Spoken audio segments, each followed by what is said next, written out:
Magandang araw po sa inyong lahat mga kaalagad. May isang napakagandang ganap na naman tayong pag-uusapan ngayon na siguradong ikakatuwa ng maraming supporters ni Krishna. Dahil kahapon, August 14 ay birthday ng isa sa mga kilalang reaktor at defender ni Krishna. Walang iba kundi si Sir Junald PH. At imbes na ordinaryong birthday celebration lang, may ginawa siyang siguradong hindi niya makakalimutan. Pinili niyang pumunta mismo kina Krishna. At higit sa lahat mga kaalagad, first time niyang makita si Krishna in person. Imagine nyo yun mga kaalagad, matagal mo nang sinusubaybayan ang isang tao, matagal mo nang ipinagtatanggol, gumagawa ka ng reaction videos tungkol sa kanya, nakikita mo siya sa screen, naririnig mo ang mga kwento niya, pero isang araw makikita mo na siya mismo sa personal. Siguro ibang feeling talaga yon mga kaalagad. At para sa akin bilang isa ring reaktor at defender ni Krishna, sobrang saya kung makita ang ganitong moment. Dahil hindi na lang ito tungkol sa reaction videos mga kalagad. Hindi na lang ito tungkol sa YouTube. Ito ay tungkol sa pagkikita ng mga taong nagkakilala dahil sa kanilang suporta kay Krishna. At ang mas nakakatuwa pa mga kaalagad, birthday mismo ni Sir Junald PH nang pumunta siya kina Krishna.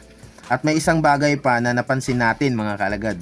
Pareho pala kami ng birthday ni Sir Junald, August 14. Kaya bilang kapwa reaktor at defender ni Krishna na pareho ring nag-birthday kahapon, masasabi kong sobrang saya ko para sa kanya mga kaalagad. Dahil habang ipinagdiriwang niya ang kanyang birthday, nakarating siya sa lugar na matagal na rin nating nakikita sa mga vlog ni Krishna. At hindi lang basta nakarating mga kaalagad.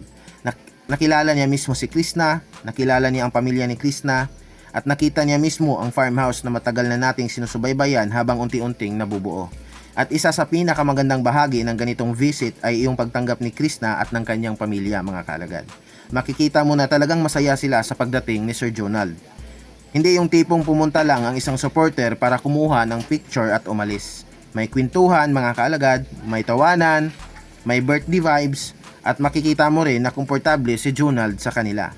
Siguro dahil matagal na rin niyang kilala si Krishna kahit sa pamamagitan muna ng social media. At isa pa mga kaalagad, pareho silang taga Davao, kaya may dagdag connection din talaga. Parang yung feeling na, ay pareho pala tayong taga Davao. At kung tutuusin, napakaganda ng ganitong pagkikita mga kaalagad. Dahil ang isang taong dati ay nakikita lang natin sa screen, ngayon ay nakaupo na kasama ang taong matagal na niyang sinusuportahan. Pero hindi lang naman basta birthday visit ang ginawa ni Sir Junald mga kaalagad. May dala rin siyang cake para kay Krishna at ito ang nakakatuwang part. Hindi pa naman birthday ni Krishna. Sa August 26 pa ang birthday niya. Kaya masasabi nating advance birthday gift na yon. At may dahilan din kung bakit niya ito ibinigay ng mas maaga kay Krishna. Hindi pa raw siya sigurado kung makakabalik siya sa mismong August 26 sa birthday ni Krishna. Napakaganda ng thought na yon mga kalagad. Dahil hindi naman mahalaga kung eksaktong birthday mo ibinigay. Ang importante, naalala mo siya at gumawa ka ng effort para mapasaya siya. At syempre mga kaalagad, para kay Krishna siguradong espesyal din yon. Dahil yung cake ay hindi lang simpleng pagkain. Galing yon sa isang taong matagal na ring sumusuporta sa kanya. At dito ako personal na napapangiti mga kaalagad. Dahil birthday ko rin kahapon, same birthday kami ni Sir Junald, pero habang ako ay nag-celebrate sa sarili kong paraan, si Sir Junald naman ay nakapag-celebrate ng birthday niya kasama mismo si Krishna. Kaya ang masasabi kong, Sir Junald, panalo ka, birthday mo na, nakikita mo pa in person ang taong matagal na nating sinusuportahan. At honestly, bilang kapwa reaktor at defender ni Krishna, alam ko yung feeling na matagal mong sinusubaybayan ang isang creator. Kaya kapag nagkaroon ka ng opportunity na makita siya ng personal, ibang level talaga. Hindi lang siya picture, hindi na lang video, totoong tao na nasa harap mo. At yun ang experience na siguradong hindi basta-basta makakalimutan ni Sir Junald. At pagkatapos kong makita ang ganitong ganap mga kaalagad, napansin ko rin ang maraming comments ng mga kapwa natin supporters. May mga nagsasabi, sana makapunta rin kami dyan. May mga supporters na nasa Pilipinas, may iba naman na nasa abroad pa. Pero kahit magkalayo, may mga nagsasabi na balang araw ay gusto rin nilang bisitahin si Krishna. At honestly mga kaalagad, nakaka-excite isipin yun. Dahil hindi naman lahat ay makakapunta agad. May trabaho, may pamilya, may ibang responsibilities, may mga nasa ibang bansa, kaya kailangan talagang pagplanuhan. Pero yung thought na someday pupunta rin ako kay Krishna, napakaganda mga kaalagad. At sakto rin ang timing nito. Dahil yung farmhouse ni Krishna ay malapit na talagang matapos. Kung dati ay parang mahirap isipin kung saan niya tatanggapin ang mga supporters na gustong bumisita, ngayon unti-unti nang nagbabago ang sitwasyon mga kaalagad. Matagal na nating naririnig na may mga kaalagad na gustong bumisita kay Krishna. Pero may isang bagay din na naintindihan natin noon. nahihiya pa si Krishna. At siguro iniisip din niya, saan ko sila patutulugin, saan ko sila tatanggapin, paano kung marami silang pumunta. Dahil kahit gustuhin niyang tanggapin ang kanyang mga supporters, mga kaalagad, kailangan din niyang isipin ang practical side. Hindi naman pwedeng basta-basta. Pero ngayon, may farmhouse na, at habang papalapit ito sa completion, mas nagiging possible na rin ang mga ganitong pagkikita. At siguro ito ang exciting na part. Kung si Sir Jonald ang isa sa mga unang supporters na nakabisita at nakasama ng personal si Krishna, baka simula pa lang ito, mga kaalagad. Baka sa mga susunod na buwan, mas marami pang kaalagad ang makabisita. May mga supporter na matagal nang nangangarap pumunta, may mga taong nag-iipon, may mga nagpaplano, may mga naghihintay ng tamang pagkakataon, at kapag dumating ang araw na marami-rami na ang supporters na nagkikita sa farmhouse, siguradong ibang klaseng saya yon, mga kaalagad. Parang isang malaking family reunion ng mga taong dati ay magkakilala lang online. May isang kwento si Krishna na talagang napaisip ako, mga kaalagad. Yung dating bahay na tinitirhan nila, yung bahay na kalaunan, ay sinira ng kanyang tatay para mapagtayuan ng farmhouse. Kahit maliit at simple daw yun, hindi raw nawawalan ng bisita. Araw-araw may pumupunta, may mga taong dumadalaw, may mga nagkukwentuhan, at kahit simple lang ang bahay, masaya sila. At dito ko naisip, mga kaalagad, kung ganon nakarami ang pumupunta noon kahit maliit at simple lang ang bahay, how much more ngayon, mga kaalagad, na may farmhouse na, di ba? Kung dati, sapat na yung isang simpleng bahay para maging lugar ng pagkikita-kita, paano pa kaya ngayon? Mas maayos na lugar, mas maluwag, mas komportable.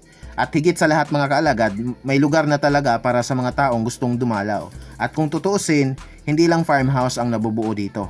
Community din. Unti-unti, sa bawat supporter na nananatili, sa bawat reactor na gumagawa ng content, sa bawat taong nanonood, sa bawat taong nagko-comment.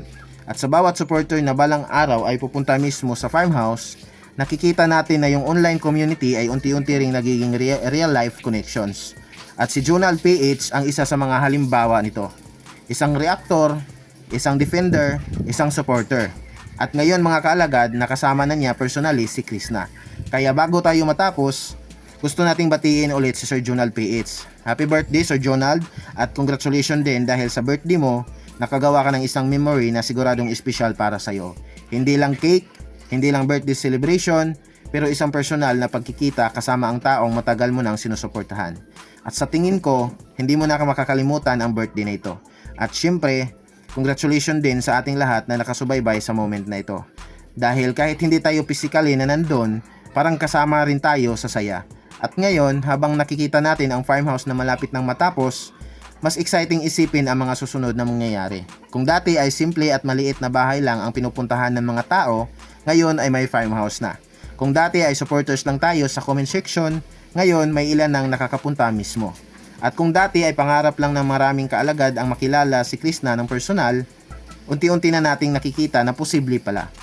At ang pagbisita ni Sir Jonald PH ay maaaring maging isa sa mga unang halimbawa ng mas marami pang pagkikita sa hinaharap. Kaya habang papalapit ang completion ng farmhouse, mga kaalagad, mas lalo tayong ma-excite sa mga susunod na chapter. Sino kaya ang susunod na kaalagad na makabisita? Sino kaya ang susunod na supporter na makakasama ni Krishna? Gaano kaya kasaya kapag dumating ang araw ng mas marami ng supporters ang magkita-kita sa farmhouse? Abangan natin, mga kaalagad. Pero sa ngayon, happy birthday ulit kay Sir Jonald PH. At syempre, happy birthday din sa akin. Belated, no? Kasi kahapon yung birthday namin, tapos ngayon ko ginawa itong video.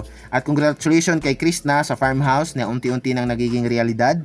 Dahil ang isang simpleng bahay na dati ay puno ng bisita, ngayon ay napapalitan ng isang mas maayos at mas malaking lugar na pwedeng maging tahanan ng mas marami pang masasayang memories.